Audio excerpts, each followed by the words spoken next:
there. Time for Back Pages tonight here on Sky Sports News, bringing you a first look at the sports stories in the morning's newspapers. Joining us are The Guardian's sports writer Jonathan Liew and the Independent chief football writer Miguel Delaney. Welcome to you both. Let's quickly run you through then the back pages. Okay, let's start with The Guardian. On their back page, DeChambeau seeks Trump's inspiration in US bid for glory. We're building up to that Ryder Cup, aren't we? And pressure building. UEFA could ban Israeli sides from its competitions. In the Mirror, shock and roar. Mac wants to stun USA with an away win that will turn Europe into legends. Remembering, of course, that for the last 5 editions of the Ryder Cup, it's been won by the home side. And on the right-hand side there, McGinn, is the spark for Emery as Aston Villa get their first win of the season in the Europa League. In the Telegraph, stars and swipes. DeChambeau deployed to fire up fans in power-led start. UEFA set to defy Trump with Israel football ban. Once again featured that story. And it's in the Sun's back page. 4.5 billion. US tech pro Brooklyn heads up world record Spurs takeover, and he'll be able to afford Harry. Interesting headline, that one. Rory tells Euro pals, blow him away. And Saliba. William Saliba mad for Gunners after he signed a new 5-year contract. A variety of stories, but let's start with Aston Villa, shall we, Miguel? Because they've got their first win of the season. They're scoring goals. They're back, aren't they? Well, one goal. So I'm not sure they're back yet. Obviously, tonight was a positive. Yes, they won. It'll create emotional, positive momentum, which they did need.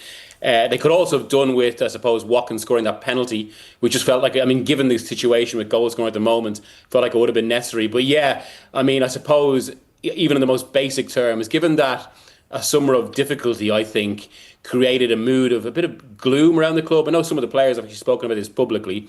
I think that started to manifest on the pitch. So they needed something to cause a turn. This is potentially that. Unai Emery will be able to point to it. But there's also maybe another element here in that, how many times have we said over like the last 2 decades or so where a team has looked completely different in Europe as they do in the league? Unai Emery has actually managed teams exactly like this. Now, I wonder whether amid domestic difficulties, whether this can also be a bit of a signpost that the Europa League, which Emery has won, he's the record champion and he's won it more times than any other manager, whether this can be a signpost to go on and actually set themselves as favourites for this competition and win that first trophy in 30 years. Yeah, Jonathan, in the Sun, you'll see that they've picked up on this as well. I just wonder, though, the concentration's on McGinn and the fact that he got the goal, but Ollie Watkins missing that penalty. Looking at him as he was stepping up in the penalty box, he never really looked confident. What's gone wrong with him? Yeah, I it's easy to say these things in hindsight, but I was thinking the same as you. He didn't, you wouldn't be surprised if he missed that penalty, and so it happened. There are 2 things that are going on with Watkins, I think. Partly it's the fact that Villa are he's clearly so struggling for confidence in front of goal, but that itself, I think, is a byproduct of the slight dysfunction and disorder behind him. If you look at things like shots on goal, XG, chances created, strikers feed on the service that they get, and Watkins is not. He's not distinguished himself in front of goal, but he's also not getting anything like the service that he has been used to in the last couple of seasons from players like McGinn or Buendia. And so I think these things turn into a bit of a vortex. They become a bit of a spiral. And once you have a key player who's struggling for confidence, and Watkins is so key to how Villa play. Ever since they lost Duran last January, he's basically been their primary and main source of goals. And the fact that players like Morgan Rogers and McGinn haven't really stepped up to the plate this season, I think has had a big knock-on effect on his confidence as well. Yeah, so a good night for Aston Villa then. They've got their first win of the season. They've also scored a goal through John McGinn, but tough night at the office for Rangers once again, Miguel. They've lost to Genk, and yet more pressure, you have to say, on the manager Russell Martin. How much longer is he going to last? Yeah, well, that's it. I mean, you say more pressure, but it's so difficult to withstand at this point, given the noise around them. Even before this, obviously the kind of the reaction of the crowd in games. It's been such a dismal start to the season. And the thing about this as well, I mean, when you speak to people in football now, they're talking about how the new Rangers leadership above the football side have kind of bigger ideas. They want to change the direction of the club, which is arguably needed. They want to change strategy. But you can change strategy and it's possible you make an initial decision that's wrong, which does feel the case with Martin. But connected to that, Russell Martin's entire approach to football is basically about keeping the faith. I mean, you could argue it's now about 5 years out of date, given it comes from very much a kind of a Pep Guardiola shaped world, just at the point where we're arguably moving into the post Pep era. That's not to say that Guardiola himself will be obsolete. More that we could see on Sunday, Guardiola himself is moving away from his hardwired principles, and it does feel maybe Martin's a little bit out of time. Although I know he has had to adapt at Rangers.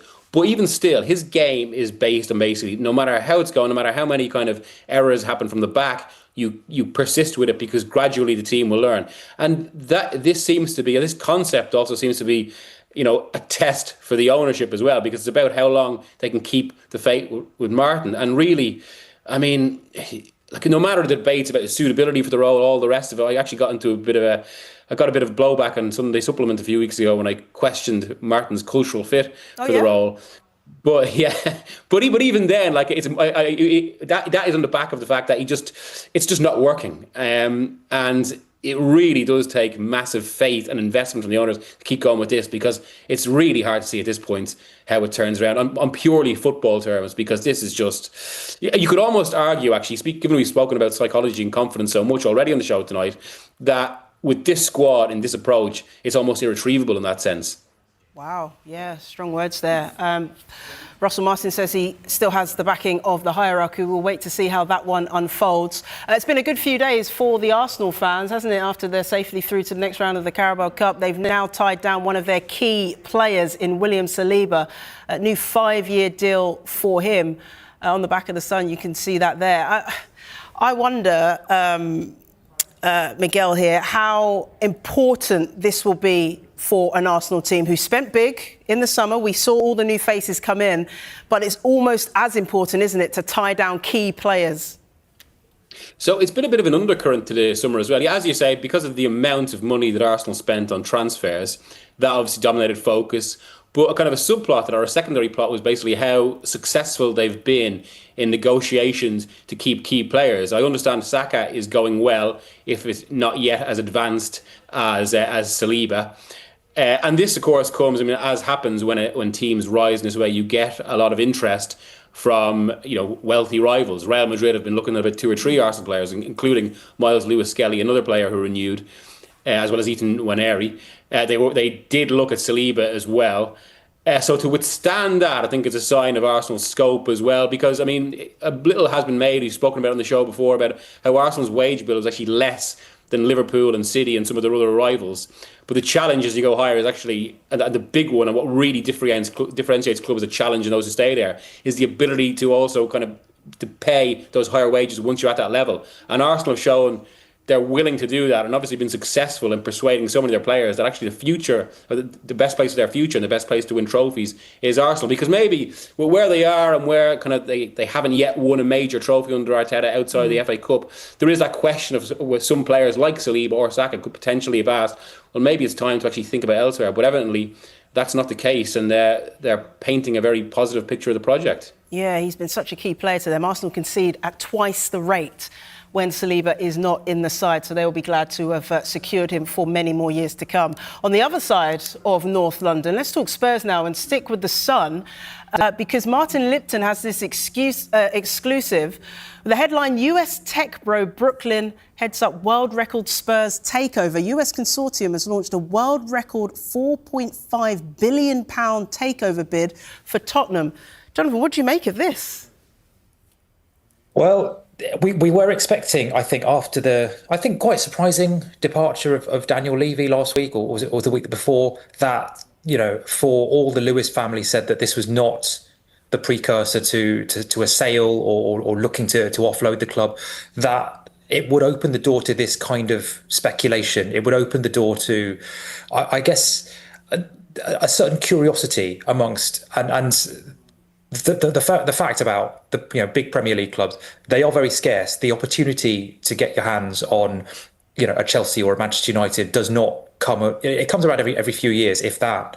And so, if there is any possibility that the Lewis family could be persuaded to part with Tottenham or would entertain an offer, you are going to get a huge range of suitors from across the spectrum, from hedge funds, possibly even state actors, and by the looks of it, a former DJ as well. So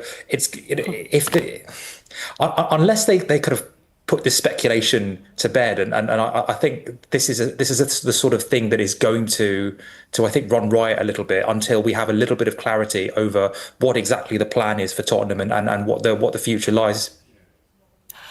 Miguel, I want to get your thoughts on this. I'm just reading the details of the article. The proposed new owners are ready to set aside a further £1.2 billion for the player budget.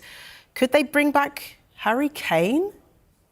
I mean, that's been floated a bit in the last while. And Matt Law did a good piece the other day about the potential factors that could bring him back. I must say, 1.2 billion. I'd wonder how that's going to be spaced out, because they could have a few PSR difficulties there.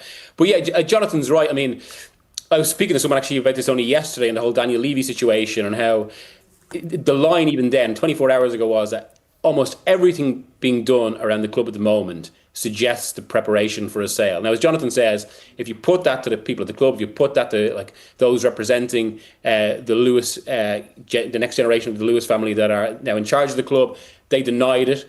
But I mean, this is just another coincidence, then, I suppose, that there is, a story of interest like this amid all these steps taking place that would potentially facilitate a sale.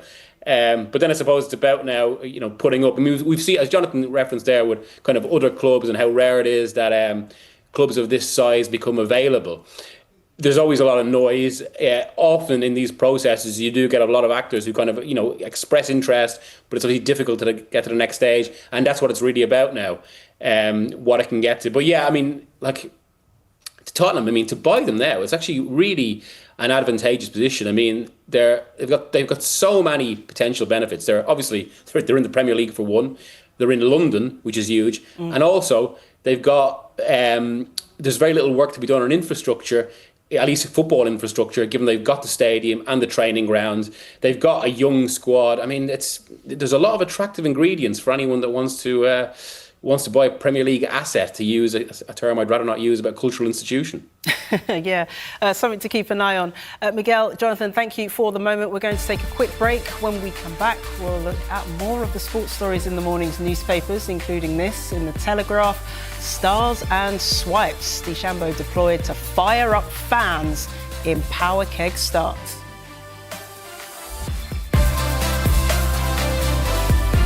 Israel and what's happening in Gaza. And so they want to push for an executive committee meeting next week that would take the stance to either suspend or ban Israel from future games. And they've got matches against Norway, whose players already are known to have misgivings about the situation, on 11th of October, followed by Italy on 14th of October, both World Cup qualifiers. And there are a lot of people among both UEFA's executive committee and among the member associations that want some form of action. Now, one reason why there's been no action so far, in contrast to Russia, which has been pointed out, is because generally FIFA and UEFA don't like to take stances on any political issue, because then they feel you'd have to adjudicate on all sorts of potential political issues or conflicts all around the planet. But evidently, the UN report has changed things. But there's another interesting element here. Well, interesting is probably the wrong word to use, but it potentially points to a lot of football politics, in that UEFA could take the stance they suspend or ban Israel, and yet UEFA might still have to organise games, including these games against Norway and Italy, that Israel would play in. And this is because, although UEFA organise these matches, they fall under the jurisdiction of FIFA as World Cup qualifiers. And what's interesting here politically, of course, is that the US, the State Department already told Sky News today that they would strongly oppose any attempt to ban Israel from football. And this comes amid a burgeoning relationship between the FIFA president Gianni Infantino and Donald Trump. Now, people within FIFA would say that a priority for FIFA at the moment is to ensure the smooth running of the World Cup in the US next year, especially given the complicated logistics about a three-country tournament across a massive geographical expanse. So in that context, a lot of people see it as unlikely that FIFA would follow UEFA if UEFA took this decision. So then we could have a situation where UEFA have to organise games involving a country they've potentially banned. It could go to the Court of Arbitration for Sport, and it could create a governance crisis in what is already a story of all manner of bigger dimensions. Yeah.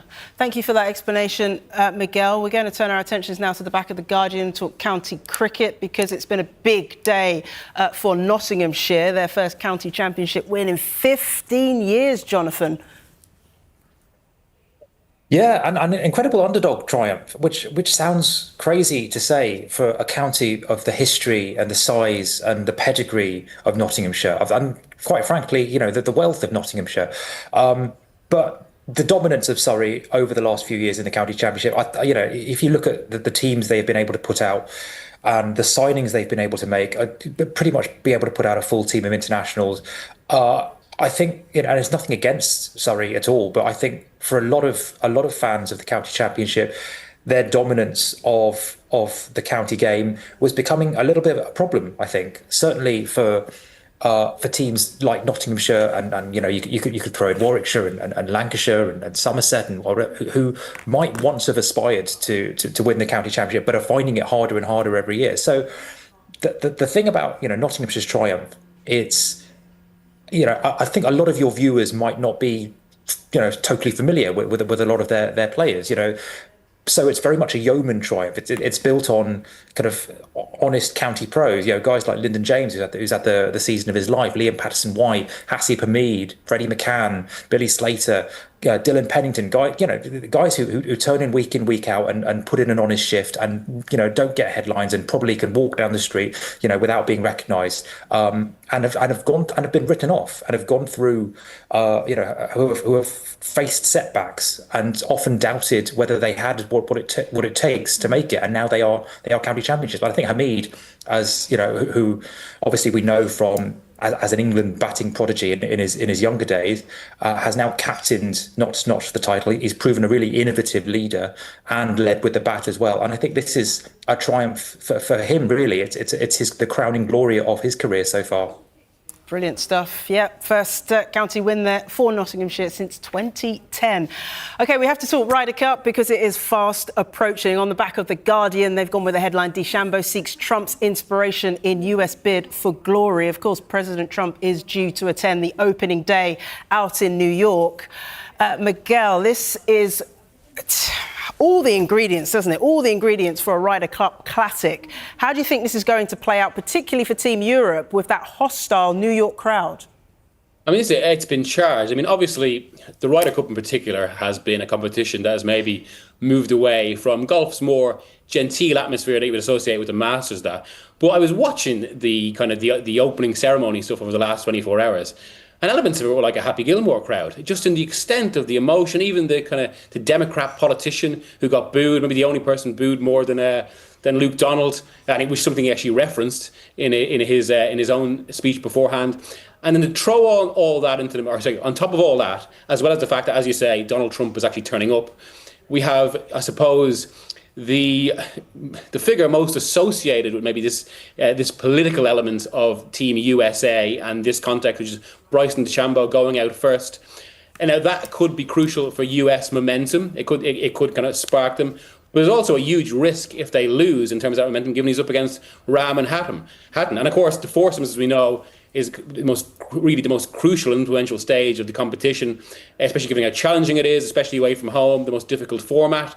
And yeah, so it's like we're immediately going from this highly charged atmosphere with one of the most, one of the most divisive figures who's willing to whip up that atmosphere right in the centre of it and potentially sparking this Ryder Cup off straight away. Yeah, as you say, there's a real electric charge around all of this. Yeah, there really is. At the back of the Sun, they've gone with Rory tells Europels blow him away. Back of the Mirror, they've gone with shock and raw. Jonathan, it feels like even if you're not a golf fan necessarily, the Ryder Cup is still something for sports fans to get excited about. Yeah, very much so. I mean, I think it's definitely changed quite a lot in the last couple of decades. The first Ryder Cup I went to was Medina in 2012, the famous miracle. And it was boisterous, it was loud, it was partisan, it was tribal, but there was also, I think there was still a veneer of mutual respect there. Partly it was the fact that it was, that the European captain was Ola Tharbel, who clearly commanded so much respect in the game. The legacy of Sevi Ballesteros was hung so heavily over the occasion. There was a little bit of chippy abuse from the crowd, but it wasn't on the level that we've seen. I think this week and certainly in Italy a couple of years ago, that this is good for business. Basically, the evolution of the Ryder Cup is this brawl has I think been stoked by the organisers, by the media, by the players, by the fans, because I think everyone benefits from it. It is almost kind of a phony enmity, given how close these players are on tour every week, but it is grown into this almost kind of this bestial fist fight, and because I think that's exactly what the market has demanded it to become. So I'm looking forward to the golf. I'm looking forward to the contest itself. I think a lot of the stuff around it feels a little bit confected, if I'm perfectly honest. Okay. There's a prize fight element, isn't it? Go on, Miguel. It's like a prize Say again. fight. It's like a prize fight, basically, in that sense. Now, why do you watch a lot of prize fights? Because of the veneer that the kind of boxers hate each other. There's a narrative around that. And this is basically like this. This kind of fervour has been whipped up. So now there are emotional stakes beyond kind of a nation taking on a continent. Yeah. Miguel, in 10 seconds, I just want to get your opinion on the VR headsets that Luke Donald has given his players, including the abuse from the crowd. Will it make a difference? You got 10 seconds. I mean, look, he's trying everything in terms of preparation. It feels very quite marginal gains, but maybe that actually matters. Maybe these inches matter in a setting as emotionally charged as this. OK, it's going to be absolutely brilliant all 3 days, exclusively live on Sky. Miguel Delaney, Jonathan Liu, thank you very much indeed. Now, if you missed any of the show, there's another chance to see Back Pages tonight at hour. It's also available as a podcast, as always. Just download Back Pages on Apple, Spotify, or wherever you get your podcasts. Coming next here on Sky Sports News, much more.